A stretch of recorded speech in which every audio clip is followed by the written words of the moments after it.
పై కవిత మరోసారి కీలక వ్యాఖ్యలు చేశారు. జాగృతి సంస్థ పార్టీగా మారడం పెద్ద విషయం కాదన్నారు. పక్క రాష్ట్రం ఏపీలో 3 ప్రాంతీయ పార్టీలున్నాయని గుర్తు చేశారు. అయితే ప్రజలకు మేలు చేయాలంటే పార్టీనే ఉండాల్సిన అవసరం లేదని వ్యాఖ్యానించారు. ప్రజలు కోరుకుంటే పార్టీ వస్తుందని, అందులో పెద్ద ఇబ్బందేమీ లేదని స్పష్టం చేశారు. జాగృతి సంస్థ మీ అందరికీ తెలుసు.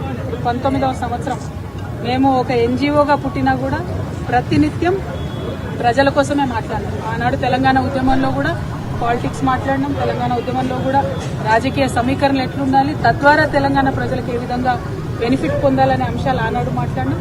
ఈనాడు కూడా మేము ఒక సివిల్ సొసైటీ ఆర్గనైజేషన్గా ఉన్నప్పటికీ రాజకీయాలు పుష్కలంగా మాట్లాడతాం.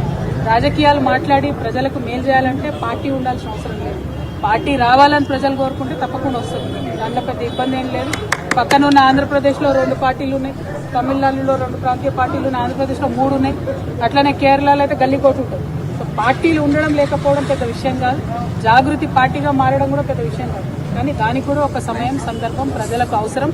అల్టిమేట్గా నాకేం లాభం? ఏ పార్టీ అయితే ప్రజలకు లాభం కావాలి, నా కోసం కాదు కదా పార్టీ. సో దానికోసమే ఈ పర్యటన చేస్తూ ఉన్నాం. ఈ పర్యటనలో మళ్ళీ మీ దగ్గర కూడా వస్తాం. అప్పుడు మళ్ళీ మిమ్మల్ని కూడా కలుస్తాం. మీ సలహాలు ఇవ్వాలి, ఎట్లా మన యాదాద్రిని డెవలప్ చేసుకోవాలి.